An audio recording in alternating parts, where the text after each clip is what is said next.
श्रीमती सविता कोविंद जी, प्रदेश की माननीय राज्यपाल श्रीमती आनंदीबेन पटेल जी, उत्तर प्रदेश सरकार में मेरे वरिष्ठ सहयोगी उप मुख्यमंत्री डॉक्टर दिनेश शर्मा जी, माध्यमिक शिक्षा विभाग की राज्य मंत्री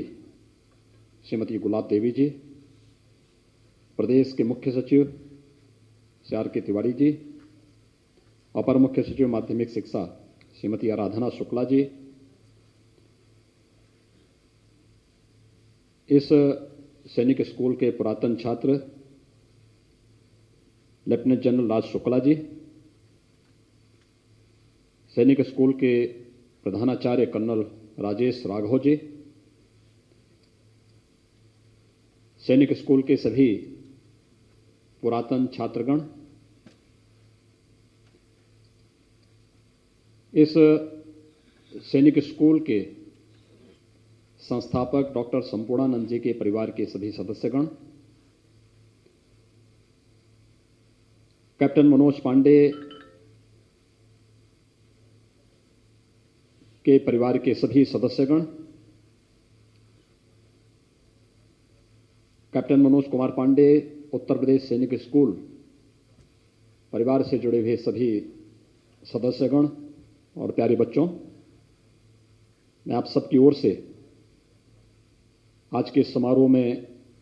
माननीय राष्ट्रपति जी का हृदय से स्वागत करता हूं, अभिनंदन करता हूं। यह हम सब के लिए गौरव की बात है कि उत्तर प्रदेश का आज का इस सैनिक स्कूल कई मायनों में नए प्रतिमान गढ़ रहा है। अभी माननीय राष्ट्रपति जी के कर कमलों से सैनिक स्कूल के हीरक जयंती समारोह के भारतीय डाक विभाग के द्वारा डाक टिकट का यहां पर विमोचन हुआ है।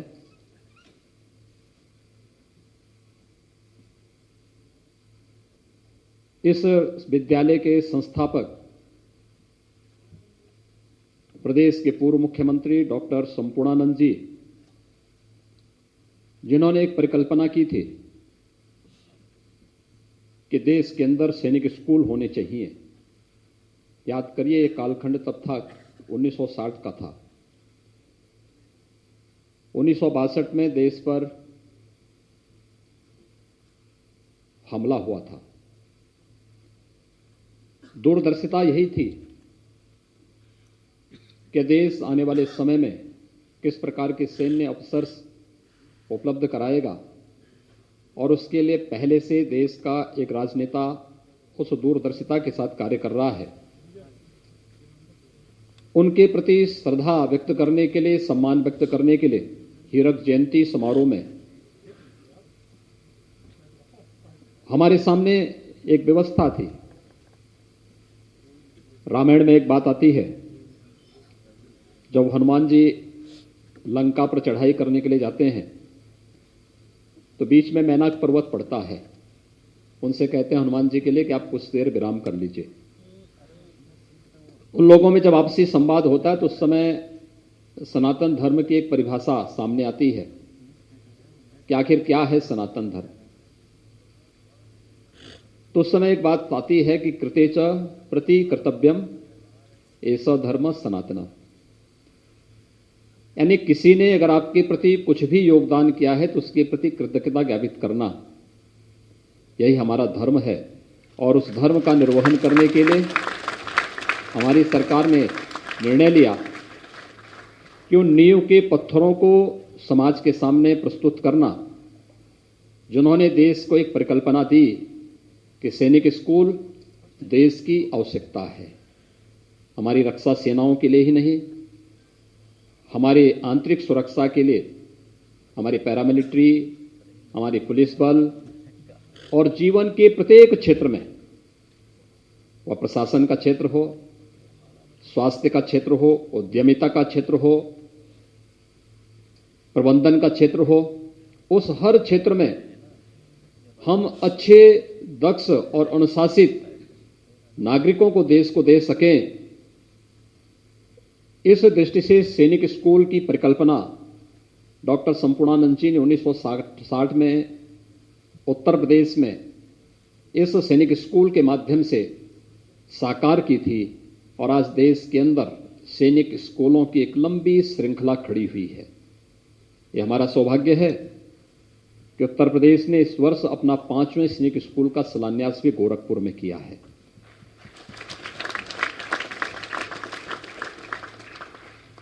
अत्याधुनिक शिक्षा के साथ साथ जीवन के प्रत्येक क्षेत्र में शिक्षा का मतलब केवल पुस्तकीय ज्ञान नहीं हो सकता, बल्कि हम उसके अंदर अधिक से अधिक सकारात्मकता पैदा कर सकें, कैसे हम हर नागरिक को क्रिएटिव बना सकें। और मुझे लगता है कि सैनिक स्कूल इसका सबसे अच्छा माध्यम है जिसका अनुसरण करके अन्य संस्थाएं भी आगे बढ़ सकती हैं। उत्तर प्रदेश सैनिक स्कूल, ये हमारा सौभाग्य है कि हम लोगों ने इस स्कूल का नाम 2017 में इसी सैनिक स्कूल के पुरातन छात्र कारगिल युद्ध के नायक के रूप में कैप्टन मनोज पांडे के नाम पर इस सैनिक स्कूल का नाम भी हमारी सरकार ने 2017 में रखा और उसके नाम पर भारत माता के इस महान सपूत को अपनी श्रद्धांजलि अर्पित की। याद करना, उत्तर प्रदेश का इस सैनिक स्कूल पहला सैनिक स्कूल है जिसने अपनी क्षमता को दोगुना करने का निर्णय लिया और यह सैनिक स्कूल पहला सैनिक स्कूल है जिसने 2018 में यह तय किया कि सैनिक स्कूल में हम बालिकाओं के भी प्रवेश को अनिवार्य करेंगे कि आधी आबादी अपने आप को कहीं भी उपेक्षित महसूस न कर सके। इस दृष्टि से बालिकाओं के प्रवेश को भी हमने इस स्कूल के माध्यम से प्रारंभ किया और मैं इस बात के लिए आभारी हूं आदरणीय प्रधानमंत्री जी का और भारत सरकार का कि देश के सभी सैनिक स्कूलों में बालिकाओं के प्रवेश को अब अनिवार्य कर दिया गया है। महिला सशक्तिकरण की दिशा में एक नया युग के सूत्रपात का शुभारंभ भी है। आज के इस अवसर पर हम लोगों ने महामहिम राष्ट्रपति जी के कर कमलों से डॉक्टर संपूर्णानंद जी की प्रतिमा, एक भव्य प्रतिमा इस प्रांगण में लगी है। कोई भी आए देखें कि डॉक्टर संपूर्णानंद जी ने देश के पहले सैनिक स्कूल की स्थापना यहां पर की थी और इस भव्य सभागार का नाम भी डॉक्टर संपूर्णानंद जी के नाम पर रखा गया है। इसके साथ ही यहां पर मुझे प्रसन्नता है कि इस सैनिक स्कूल से जुड़े हुए पुरातन छात्र सैनिक स्कूल के साथ जुड़े हुए हैं। आदरणीय राष्ट्रपति जी की सदैव मंशा रही है कि अपने पुरातन छात्रों को जोड़ करके हम वर्तमान पीढ़ी के लिए कुछ नए आदर्श और कुछ उन मूल्यों और कुछ मर्यादाओं की स्थापना करें जिससे वह न केवल अपने भावी जीवन को बल्कि लोक कल्याण के लिए, राष्ट्र कल्याण के लिए और एक भारत श्रेष्ठ भारत की परिकल्पना को साकार करने में अपना योगदान दे सकें। इस दृष्टि से यह सैनिक स्कूल अपने पुरातन छात्रों के साथ यहां पर नए कार्यक्रम के साथ आगे बढ़ रहा है और सभी पुरातन छात्र इस विद्यालय से लगातार जुड़े हुए हैं। 1 वर्ष तक चले हुए विभिन्न कार्यक्रमों के माध्यम से कोरोना महामारी के बावजूद सैनिक स्कूल प्रगति के पथ पर निरंतर अग्रसर है और आज के इस अवसर पर मैं हीरक जयंती के इस समारोह में माननीय राष्ट्रपति जी ने अपना बहुमूल्य समय उत्तर प्रदेश या देश के पहले सैनिक स्कूल को आज यहां प्रदान किया है। मैं सैनिक स्कूल की ओर से, राज्य सरकार की ओर से, क्योंकि देश का पहला सैनिक स्कूल है जो राज्य सरकार के द्वारा संचालित है और इसके लिए मैं,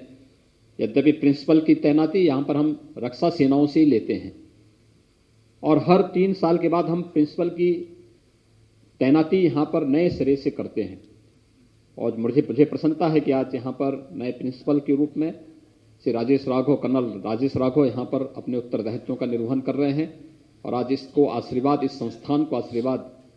माननीय राष्ट्रपति जी का प्राप्त हो रहा है। मैं इस अवसर पर माननीय राष्ट्रपति जी का, देश की प्रथम महिला श्रीमती सविता कोविंद जी का,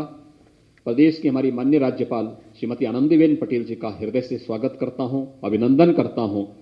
और साथ साथ अपने माध्यमिक शिक्षा विभाग के जुड़े हुए मंत्री और उप मुख्यमंत्री डॉक्टर दिनेश शर्मा जी, विभाग की राज्य मंत्री और विभाग के सभी अधिकारियों को भी हृदय से धन्यवाद देता हूं कि इन्होंने विकास की इस प्रक्रिया को निरंतरता प्रदान की है। पुरातन छात्र इस संस्थान से जुड़ करके इसके विकास में और जीवन के अपने अनुभव का लाभ यहाँ के छात्र छात्राओं को दे पाएंगे तो निश्चित ही उन्हें जीवन में आगे बढ़ने की नई प्रेरणा प्राप्त होगी। एक बार फिर से आप सबको हीरक जयंती के अवसर पर हृदय से बधाई, शुभकामनाएं और इस संस्थान के प्रति अपनी मंगलमय शुभकामनाएं व्यक्त करते हुए माननीय राष्ट्रपति जी का हृदय से स्वागत और अभिनंदन करता हूं। धन्यवाद। जय हिंद। नमस्कार, मैं हूं मानक गुप्ता। अगर आपको हमारा ये वीडियो पसंद आया हो तो इसे लाइक और शेयर जरूर करें और हां,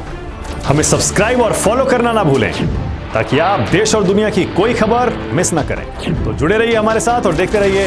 News 24।